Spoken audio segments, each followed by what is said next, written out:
Hello എല്ലാവർക്കും advance merry Christmas and happy new year. ഞങ്ങളുടെ Christmas celebration ഇവിടെ തുടക്കം കുറിക്കുകയാണ്. ക്രിസ്മസിന് വേണ്ട എല്ലാ ഒരുക്കങ്ങളും ചെയ്ത് നമ്മുടെ ചെറിയൊരു കുട്ടി ക്രിസ്മസ് പപ്പാനിയെല്ലാം വന്ന് പിന്നെ ചെറിയൊരു മ്യൂസിക്കൊക്കെ ഇട്ട് അടിച്ച് പൊളിച്ചു. കാരണം കുറേ നാൾക്ക് ശേഷമാണ് ഞങ്ങൾ എല്ലാവരും കൂടി ഇങ്ങനൊരു ഒത്തുകൂടൽ. അതുപോലെ ക്രിസ്മസ്, ഓണം, വിഷു, പെരുന്നാൾ അങ്ങനെയൊക്കെ വരുമ്പോഴേ ഞങ്ങൾ ഒത്തുകൂടാറുള്ളത്. അപ്പോൾ അത് കുറേ നാൾക്ക് ശേഷമാണ് കൂടിയതിൻ്റെ ഒരു സന്തോഷം ഞങ്ങൾക്ക് എല്ലാവരിലും ഉണ്ടായിരുന്നു കേട്ടോ. ഭയങ്കരമായിട്ട് ഡാൻസ് കളിക്കാനും പിന്നെ കുട്ടികളുടെ ആ ഒരു സന്തോഷമൊക്കെ ഭയങ്കരമായിട്ട് എൻജോയ് ചെയ്തൊരു ഡേ ആയിരുന്നു ഇന്നലെ. അതിനുശേഷം ഞങ്ങൾ സീക്രട്ട് സാന്റയെ തിരഞ്ഞെടുക്കാൻ വേണ്ടി വന്നു. ഓരോരുത്തരായിട്ട് അവരവരെ ഒരു സീക്രട്ട് സാന്റയെ തിരഞ്ഞെടുത്തു പോയി. പക്ഷേ എൻ്റെ പേര് ഞാൻ കണ്ട് അത് തുറന്ന് നോക്കിയതിന് ശേഷം ശരിക്കും ഞാനൊരു എന്താ പറയുക ഷോക്കായി. കാരണം അതിൻ്റെ ഒരു ബാക്കി ഭാഗം പിന്നെ പറയാം. അങ്ങനെ എല്ലാവരും എടുത്ത് കുറച്ച് പേര് കൂടി നമുക്ക് വരാനുണ്ടായിരുന്നു. അവരെ വെയിറ്റ് ചെയ്ത് നിൽക്കാൻ ടൈമില്ലാത്തതുകൊണ്ട് ഞങ്ങൾ എല്ലാവരും എടുത്തതിന് ശേഷം നമുക്ക് ഗെയിമും ബാക്കിയുള്ള പരിപാടിയിലോട്ട് പോകുന്നുണ്ട്. ഇതാണ്ട എൻ്റെ സന്തോഷം കണ്ട. എൻ്റെ സീക്രട്ട് സാന്റ കണ്ടതിന് ശേഷം എൻ്റെ ഫേസിലുള്ള സന്തോഷവും ഞാൻ കാണിക്കുന്ന കുറേ കോപ്രായങ്ങൾ കണ്ടില്ലേ. പിന്നെ അതുപോലെ തന്നെ നമ്മളൊരാളുടെ ബർത്ത്ഡേ സ്കിപ്പ് ചെയ്ത് പോയിട്ടുണ്ടായിരുന്നു, ആൾ നാട്ടിലായതുകൊണ്ട്. അപ്പോൾ അയാൾക്കൊരു ബർത്ത്ഡേ ഗിഫ്റ്റ് കൊടുത്തു. നമ്മുടെ ടീമിൽ എന്ത് പ്രശ്നം ഉണ്ടെങ്കിലും ഏത് സമയത്ത് ഓടി വരുന്ന ഒരു ചങ്കുണ്ട്. ആ ചങ്കിനൊരു ഗിഫ്റ്റ് കൊടുത്തു. അതിനുശേഷം കുട്ടികളാണ് നമ്മളുടെ ഏറ്റവും വലിയ ഹൈലൈറ്റ്. അപ്പോൾ കുട്ടികൾക്കുള്ളൊരു ചെറിയ ഗിഫ്റ്റായിട്ട് വന്നു.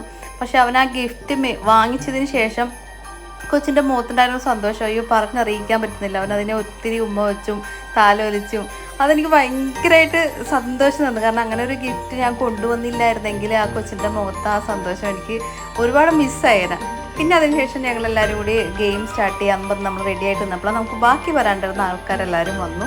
അപ്പോൾ അവർക്ക് എല്ലാവർക്കും അവരുടെ സീക്രട്ട് സാന്റയുടെ ഇത് കൊടുത്തതിന് ശേഷം നമുക്ക് ഗെയിം സ്റ്റാർട്ട് ചെയ്യാൻ തോന്നി. അപ്പോൾ ഗെയിം എന്ന് പറഞ്ഞിട്ടുണ്ടെങ്കിൽ 2 ബലൂൺ വീർപ്പിച്ചിട്ട് ഒരു ബലൂൺ വീർപ്പിച്ചിട്ട് മറ്റേ ബലൂൺ തട്ടിക്കൊണ്ട് വേണം അടുത്ത ബലൂൺ വീർപ്പിക്കാൻ. അങ്ങനെ അവർക്കൊരു ചെറിയൊരു പണി കൊടുത്തു. സിബുൻ കാര്യമായിട്ട് എന്നെ ശ്രമിക്കുന്നുണ്ട്. ബാക്കിയുള്ളവരെല്ലാവരും നല്ല രസമുണ്ടായിരുന്നു കാണാനായിട്ട്. കാരണം ആര് ഫസ്റ്റ് എത്തും എന്നുള്ളൊരു ചെറിയൊരു ഗിഫ്റ്റൊക്കെ ഉള്ളതുകൊണ്ട് എല്ലാവരും അവരെ ഉത്സാഹിച്ച് നന്നായിട്ട് ഗെയിമിൽ പഠിച്ചിട്ടുണ്ടായി. കൂടി ഒന്ന് സിബോണ ഫസ്റ്റ് എൻ്റെ കൈ കൊടുത്തുന്നു. ഞാനാണ് ഫസ്റ്റ് എന്ന് പറഞ്ഞു. സെക്കൻഡ് ബിൻസി കൊണ്ടുത്തന്നു. ബാക്കിയുള്ളവരെല്ലാം ഇങ്ങനെ തട്ടി ഇങ്ങനെ ദൂരയിലോട്ട് പോകുന്നുണ്ടായിരുന്നു. ലാസ്റ്റ് ഗെയിം നമ്മളോട് സ്റ്റോപ്പ് ചെയ്തു. ഗിഫ്റ്റ് എല്ലാം കൊടുത്തു. കാർമിലിയാണ് ഗിഫ്റ്റ് കൊടുത്തത്. അതിനുശേഷം നെക്സ്റ്റ് നമ്മൾ മ്യൂസിക് സ്റ്റാച്ചുവിനെ നമ്മൾ റെഡിയാക്കിയിട്ടുണ്ട്. ഇവളെ പിന്നെ ചിരിപ്പിക്കേണ്ട കാര്യമില്ല. ഞാനൊന്ന് സംസാരിച്ച് തന്നെ അവൾ ചിരിക്കും. അടുത്ത ആളെ നോക്കിയപ്പോഴത്തേക്കും മറ്റു 2 ആൾക്കാർ പെട്ടെന്ന് ചിരിച്ചു പോയി. പെണ്ണുങ്ങളെല്ലാം പെട്ടെന്ന് ചിരിപ്പിച്ച് പറഞ്ഞിടാൻ പറ്റി. പക്ഷേ ഈ പുള്ളി അത് കഠിന ഹൃദയമുള്ളതുകൊണ്ട് പറ്റിയില്ല. പിന്നെ നമ്മുടെ സിബോണിനെ നമുക്ക് കാര്യമായൊന്ന് സംസാരിച്ച് വരുമ്പോഴത്തേക്കും സിബോൺ ചിരിച്ച് അവിടെ സ്റ്റോപ്പായി. പിന്നെ ഇത് നമ്മുടെ മൊയ്തീനെ ചിരിപ്പിക്കാനാണ് കുറച്ച് പാടുപെട്ടെങ്കിലും 2 പേരും ബോണസായിട്ട് പോയി കിട്ടി. പിന്നെ ഇവൻ ഒരു രക്ഷയില്ല കേട്ടോ, വല്ലാത്തൊരു മനുഷ്യൻ തന്നെ. അവനെ ചിരിപ്പിക്കാൻ പറ്റിയില്ല. ഇതെല്ലാം നമ്മുടെ സിബുവേട്ടൻ്റെ കൂട്ടുകാരാണ്. അവർ നമ്മുടെ ഈ പാർട്ടിയിൽ ഒരു ഗസ്റ്റായിട്ട് വന്ന കുറച്ച് 3 പേരാണ്. പിന്നെ ബിൻസിനെ ചിരിപ്പിക്കാൻ എൻ്റെ കയ്യിൽ കുറച്ച് സീക്രറ്റ് ഉള്ളതുകൊണ്ട് ഞാൻ ചിരിച്ചു. ഇവളെ ചിരിപ്പിക്കാൻ ഞാൻ വന്നില്ല, അതിന് മുന്നേ അവൾ ഓടി ഞാൻ ചിരിച്ചോളാം എന്ന് പറഞ്ഞിട്ട്. ഇവർ 2 ലാസ്റ്റ് ഫൈനൽ സ്റ്റേജിൽ നിൽക്കുന്നത്. അപ്പോൾ ഒന്നുകൂടി മ്യൂസിക് ഇടാൻ വേണ്ടി എല്ലാവരും അവിടെ പിടിച്ചു നിർത്തി. കാരണം ഞാനായിരുന്നു അവിടെ മാറി നിന്ന് ഇതെല്ലാം കോർഡിനേറ്റ് ചെയ്തുകൊണ്ടിരുന്നത്. അപ്പോൾ എന്നോട് പിടിച്ചു നിർത്തി മ്യൂസിക് ഇതിലായിട്ട്. സിബോണിനാണ് എല്ലാവരും ചിരിപ്പിക്കാൻ വേണ്ടി വന്നത്. അതിനിടക്ക് സോഫി, പിന്നെ ജയേട്ടൻ, പിന്നെ ഈ ലാസ്റ്റ് മത്സരിച്ച 2 പേരും എനിക്കുണ്ടായിരുന്നു. അന്ന് അവരെ ചിരിപ്പിക്കാം എന്ന് ചോദിച്ചു. ഞാൻ പരമാവധി ശ്രമിച്ചു ഞാൻ ചിരിക്കാതിരിക്കാൻ വേണ്ടിയിട്ട്. പക്ഷെ എന്തോ എൻ്റെ ചെവിയിൽ ഡിനി വന്ന് സംസാരിച്ചതിന് ശേഷം ഞാൻ അറിയാതെ ചിരിച്ചു പോയി. കാരണം അവൾ എന്തോ വന്ന് പറഞ്ഞു. അത് ആ സമയത്ത് എന്താണെന്നുള്ളത് ഞാൻ ഓർക്കണില്ല. എന്തോ ഒരു സീക്രറ്റ് എന്ന് പറഞ്ഞപ്പോൾ ഞാൻ എൻ്റെ കയ്യിൽ നിന്ന് വിട്ടുപോയി.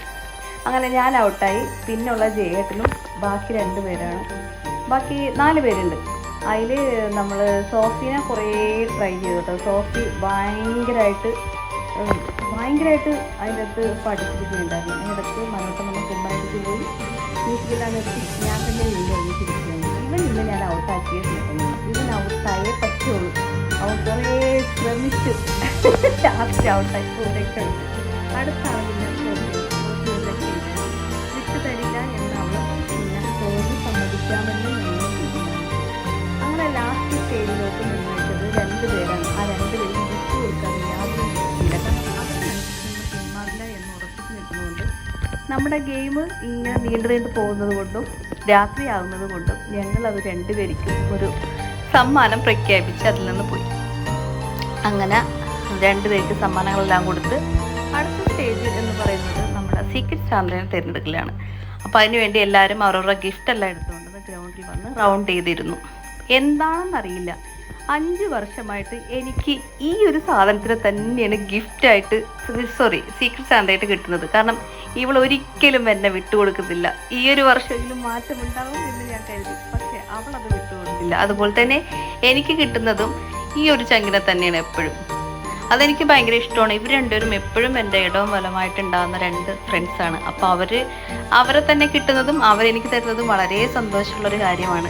അതുപോലെ ഡിനിയുടെ ഫേസിൻ്റെ ആ സന്തോഷം കണ്ടപ്പോൾ തന്നെ എനിക്ക് മനസ്സിലായി ഞാനാണ് അവളുടെ സീക്രട്ട് സാന്റയെന്ന്. പിന്നെ എല്ലാവരും പരസ്പരം അവരുടെ ഗിഫ്റ്റുകളെല്ലാം കൈമാറി.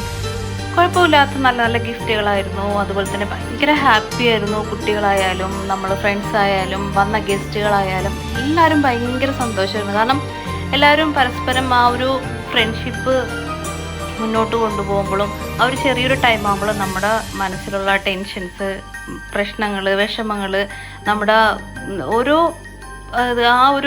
ഇതും നമ്മൾ ആ ഒരു കുറച്ച് സമയം കൊണ്ട് എല്ലാവരും മറന്ന് എൻജോയ് ചെയ്ത് ഫാമിലി ആയിട്ട് മുന്നോട്ട് നീങ്ങുമ്പോൾ ഉള്ള ഒരു സന്തോഷമില്ലേ, അതൊരു വല്ലാത്തൊരു സന്തോഷം തന്നെയാണ്.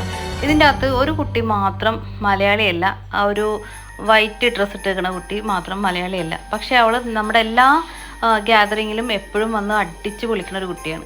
പിന്നെ നമ്മുടെ ഫുഡെന്ന് പറയുമ്പോഴത്തേക്കിലെ എല്ലാവരും ഓടി ആ ഒരു സർക്കിളിലെത്തും. അങ്ങനെ നമ്മൾ ആദ്യം വൈൻ പൊട്ടിക്കാൻ വേണ്ടിയിരുന്നത് നമ്മൾ ഓൾറെഡി വീഡിയോ ഇട്ടിട്ടുണ്ടായിരുന്നു. ഹോം മെയ്ഡ് വൈനാണെന്നുള്ളത് ഇട്ടിട്ടുണ്ടായിരുന്നു. അപ്പോൾ 2 വൈൻ ഉണ്ടായിരുന്നു. ഒന്ന് മുന്തിരി വൈൻ ഉണ്ടായിരുന്നു, പിന്നെ ഒന്ന് ഗോതമ്പ് വൈൻ ഉണ്ടായിരുന്നു. ഹോം മെയ്ഡ് വൈനായിരുന്നു, അടിപൊളി ടേസ്റ്റ് ആയിരുന്നു. അപ്പോൾ എല്ലാവരും ആ ടേസ്റ്റോടെ കുടിക്കുന്നത് കാണുമ്പോൾ നമ്മൾ ഉണ്ടാക്കുന്ന നമുക്കൊരു സന്തോഷമുണ്ടല്ലോ. കാരണം ഞാൻ വൈൻ കുടിക്കില്ല, അതിൻ്റെ ടേസ്റ്റ് നോക്കില്ല. പക്ഷേ എനിക്ക് ഭയങ്കര ഇഷ്ടമാണ് ഇങ്ങനെയുള്ള ഐറ്റംസ് എല്ലാം ഉണ്ടാക്കാനും എല്ലാവർക്കും സെർവ് ചെയ്യാനൊക്കെ ഭയങ്കര ഇഷ്ടമുള്ള ഒരാളാണ്. അങ്ങനെ കേക്ക് കട്ട് ചെയ്തു, വൈൻ എല്ലാവർക്കും കൊടുത്തു, എല്ലാവരും ചേസ് അടിച്ചു, എല്ലാവരും അത് കഴിച്ചു. പിന്നെ എല്ലാവരും വീട്ടിൽ നിന്ന് ഫുഡ് കൊണ്ടുവന്നിട്ടുണ്ടായിരുന്നു. മന്തി ഉണ്ടായിരുന്നു, മറ്റേ കേക്ക് ഉണ്ടായിരുന്നു, പിന്നെ എന്താ പറയുക ഷവർമ ഉണ്ടായിരുന്നു, പിന്നെ ഒത്തിരി ഐറ്റംസുകൾ ഉണ്ടായിരുന്നു. അതിൻ്റെ അകത്ത് ഒരാൾ വട്ടയപ്പം ഉണ്ടായിക്കൊണ്ടിരുന്നുണ്ടായിരുന്നു വീട്ടിൽ നിന്ന്. അപ്പോൾ വട്ടയപ്പം ക്രിസ്മസിനൊക്കെ ആ ടേബിളിൽ നമ്മൾ അതിൻ്റെ ഒരു ഇടം പിടിക്കുന്ന ഒരു സംഭവമാണ്. അപ്പോൾ അത് കണ്ടപ്പോൾ ഭയങ്കര സന്തോഷമായിരുന്നു. പിന്നെ എല്ലാവരും ആപ്റ്റിനനുസരിച്ച് എല്ലാവരും ഓരോരോ ഫുഡ് ഐറ്റംസ് കൊണ്ടുവന്നിട്ടുണ്ട്. എല്ലാവരും കൂടി ഇരുന്ന് ഭക്ഷണം കഴിച്ചു. ചെറിയ രീതിയിൽ വൈൻ കുടിച്ചുകൊണ്ടാണെന്നറിയില്ല, പ്രിയയും ഡിനി ചെറുതായിട്ടൊന്ന് ഫ്ലാറ്റ് ആയിട്ടുണ്ട്. അപ്പോൾ അതിൻ്റെതായ ഒരു ഇത് അവരവിടെ കാണിക്കുന്നുണ്ട്. കൊച്ചു പിള്ളേരെ പോലെ ഫുഡുകൾ വാരി കഴിക്കുകയും ആരും തിരിച്ചറിയുന്നില്ല എന്ന് പറഞ്ഞിരിക്കുകയും നല്ല രസമുണ്ടായിരുന്നു കാണാനൊക്കെ ആയിട്ട്. ചെറിയ രീതിയിൽ വൈൻ കുടിച്ച് കേൾക്കാവുന്ന ഫ്രണ്ട്സാണ് എനിക്ക് കൂടെ ഉള്ളത്. കാരണം അങ്ങനെ ആരും കുടിക്കുന്ന ഒരു ടീമുകളല്ല.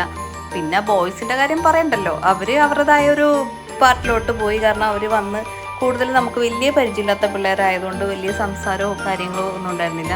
പിന്നെ ചെറിയ രീതിയിലൊരു പാട്ടൊക്കെ എടുത്ത് ഒരു ടിക്ടോക്കും വീഡിയോസൊക്കെ എടുത്ത് അടിച്ചു പൊളിച്ച്. കാരണം കുറേ നാൾക്ക് ശേഷമാണ് ഞങ്ങളെല്ലാവരും കൂടി ഇങ്ങനെ കൂടുന്നതുകൊണ്ട് നല്ലൊരു ഹാപ്പി മൂമെൻറ്റ്സ് ആയിരുന്നു. ഈ വർഷത്തൊരു ക്രിസ്മസ് ഞങ്ങൾ അടിച്ചു പൊളിച്ച് എന്ന് പറയാം. അപ്പോൾ ന്യൂ ഇയറും അതുപോലെ തന്നെ ഞങ്ങൾ അടിച്ചു പൊളിക്കട്ടെ എന്ന് വിശ്വസിക്കുന്നു, കരുതുന്നു. അപ്പോൾ എല്ലാവരും പറഞ്ഞു നമുക്കൊരു സ്ലോമോ വീഡിയോ എടുത്തിട്ട് ഈ ഒരു വീഡിയോ ഇവിടെ നമുക്ക് വൈൻഡപ്പ് ചെയ്താലോ എന്ന് ചോദിച്ചു. ഞാനും മൂളി അങ്ങനെ കുട്ടികളെയും കൊണ്ട് ആണുങ്ങളെല്ലാവരും പോയി. അതുപോലെ തന്നെ വന്ന ഫ്രണ്ട്സുകളെല്ലാം പകുതി പേരെല്ലാവരും വൈൻഡപ്പായി. ഞങ്ങൾ കുറച്ച് ചങ്ക്സ് മാത്രമേ ഉണ്ടായിരുന്നു. ലാസ്റ്റ് മൊമെൻറ്റിൽ ഞങ്ങളൊരു 4-5 പേര് മാത്രമായി. ബാക്കി എല്ലാവരും ഗിഫ്റ്റും ഇതെല്ലാം കിട്ടി എല്ലാവരും അവരുടേതായ വീടുകളിലോട്ട് സന്തോഷം അറിയിപ്പിക്കുന്നു. ഞങ്ങളൊരു ചെറിയൊരു വീഡിയോ, ഒരു കുഞ്ഞി സ്ലോമോ വീഡിയോ ഒക്കെ. അതിൻ്റെ ഇടയ്ക്ക് ഡിനിയുടെ സ്ഥിരം ഡയലോഗ് ഉണ്ട്, ദേ നോക്ക് അവിടെ ഒരു മൈന കണ്ടില്ലേ. ആ ഒരു ഇത് അവൾ വിടാനായിട്ട് അവൾ മറന്നേയില്ല. ഈ വീഡിയോയിലും അവളത് കീപ്പ് ചെയ്ത് വെച്ചു. അപ്പോൾ ഡിനിയുടെ ഇന്നത്തെ കുമ്പരടിയോട് നമ്മൾ ഈ വീഡിയോ അവസാനിക്കുന്നു. എല്ലാവർക്കും ഇഷ്ടമായിരുന്നു. Bye bye.